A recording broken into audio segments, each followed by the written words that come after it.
Ciaran Kelly, we normally talk to you when there's something going wrong. There's a campaign you're fighting, there's a battle you're trying to win. At the Christian Institute, you do a lot of fantastic work. So I wanted to use Easter to talk to you about your successes and your wins and where you've been able to proclaim the gospel for the good people of this country.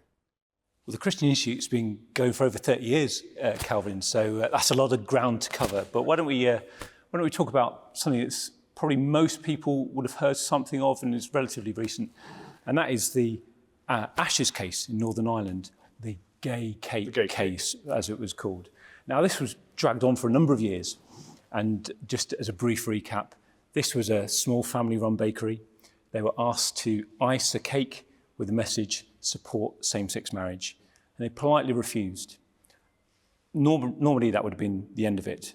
Instead, what happened was that the Equality Commission for Northern Ireland took this family bakery through the courts, and it ended up in the Supreme Court. And at the Supreme Court, the judges unanimously vindicated the MacArthur family and the bakery. And what they said was, of course, was that this the gay man who had come asking for this cake to be done, they were welcome to serve. They would serve him before. They would have served him again. Their issue was not with the man. Their issue was with the message on the cake. So it's vindication at the Supreme Court. That's fantastic. And not just for the family, not just for the bakery, not just for Christians, but for free speech more generally, because the same law which protects the MacArthur family protects a lesbian business from being forced to say things that they don't want to have to say. So it was a that's the point there, speech. Equality law cannot be used to compel you to say something that you profoundly disagree with. Exactly right. Exactly right. Now, you would have thought that would be the end of it, but the start of this year, it went to the European Court of Human Rights briefly, because actually the case was dismissed even before it started. But the question is why did it ever get that far? What was it about this law, this good law, which protects Christians, protects others?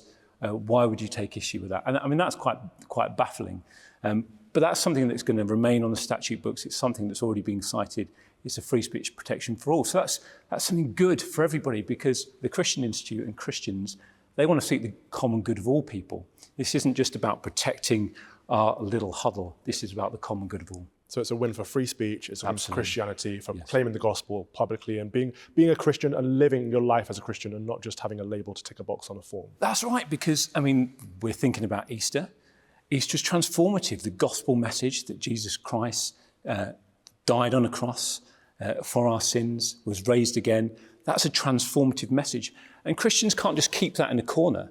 We believe that should transform every area of our life. Now, there are those who think... We have to live it. Yes, exactly. There are those who think that you should just keep quiet about it, but we think it's good news, and good news that should be shared. The good news should be shared. Thank you, Ciaran, for all the hard work you do at Christian Institute. Thanks, Cal.